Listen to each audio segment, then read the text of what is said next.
Ya, panjenengan perlu tahu bahwa Rasulullah Muhammad sallallahu alaihi wasallam yang hafal Al-Qur'an itu, yang amal ibadahnya sangat banyak itu, kalau akan tidur membaca surat As-Sajdah dan Al-Mulk. Panjenengan telaten enggak kira-kira cara mau cek? Di samping juga Al-Fatihah, Al-Ikhlas, Al-Falaq dan An-Nas, juga ayat-ayat kursi. Jadi Nabi itu sebelum tidur zikir dulu, baca Quran dulu. Kita ini ayat kursi ya kadang-kadang lali karek kursi ini. Fatihah pun tidak sempat. Kadang-kadang doa juga lupa.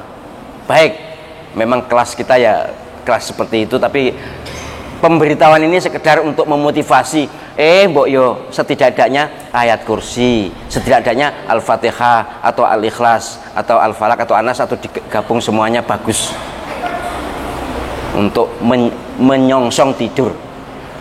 Tapi pertanyaannya Pak Rahman kan, apa fadilahnya, apa keutamaannya surat As-Sajdah dan Al-Mulk? Baik, semua Al-Quran punya fadilah besar sekali, tapi yang eksplisit tentang surah As-Sajdah itu adalah fadilah atau keutamanya satu, memperkokoh iman.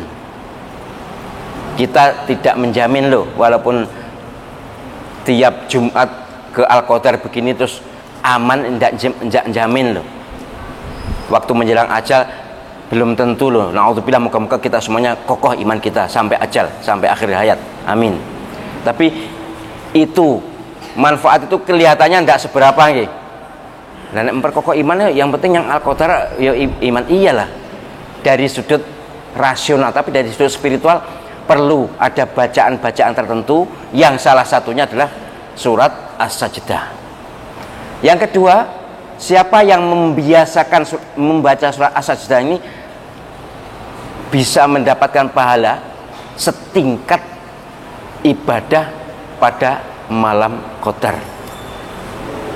Ibadah pada malam Qadar atau Lailatul Qadar itu setingkat atau setara dengan 83 tahun. Jadi orang sholat sunat, orang sholat fardu, orang baca Al-Quran pada Lailatul Qadar itu sama dengan ibadah atau membaca Al-Quran atau sholat sunat selama 30 tahun. Nah, untuk mendapatkan itu salah satunya adalah dengan membiasakan baca surat As-Sajdah. Bahkan ada lagi manfaat yang lain atau riwayat yang lain, semuanya dari Nabi SAW, tapi biasanya kalau keutamaan yang berlebihan itu biasanya hadisnya dhaif, tapi tidak apa-apa, untuk memotivasi tidak apa-apa. Orang yang biasa membaca surat As-Sajdah itu mendapatkan ampunan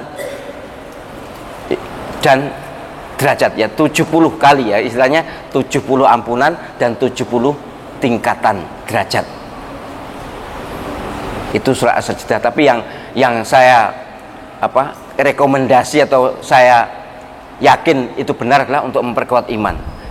Bukan hanya As-Sajdah saja, semua ayat Al-Quran kalau kita sering baca, kita biasakan baca adalah salah satu yang menjadi syafi'an, yang menjadi pemberi syafaat atas izin Allah SWT di alam kubur maupun alam akhirat nanti. Surat Al-Mulk apa? Ini banyak riwayatnya, hadisnya sahih banget ya. Surat Al-Mulk itu manfaat atau fadilah terbesar yang paling populer adalah untuk menjadi teman di alam kubur, untuk menjadi penangkal siksa kubur. Ada kisah ya, kisah tapi ini mimpi, tetapi sebagai motivasi bolehlah. Ada seorang wanita yang wafat, kemudian ada yang banyak yang memimpikan bahwa dia sangat berbahagia di alam kubur. Bukan alam kubur sebenarnya. Yang mimpi itu pokoknya ini kok bahagia banget, kok seneng banget. Ketika sudah dimakamkan loh, banyak yang ngipeni ibu ini seneng, happy banget. Banyak loh. Sampean yo ngipi ngono ya. Iya, aku yang ngipi padahal ibunya Al-Qadar iku lho ya. Sing wis mati tapi itu seneng banget. Ternyata ditanyakan pada keluarganya yang sangat dekat, entah anaknya atau bapaknya, keluarganya, amalan ibu itu apa sih? Ternyata selalu membaca surat Al-Mulk menjelang tidur. Dan ini cocok dengan hadis itu, walaupun ini kisah impen, tapi ini cocok dengan hadis bahwa untuk sebagai perisai siksa kubur adalah sering membaca biasa membaca surat Al-Mulk sebelum tidur. Baik, tapi yo nek kakean yo ayat kursi minimal ya.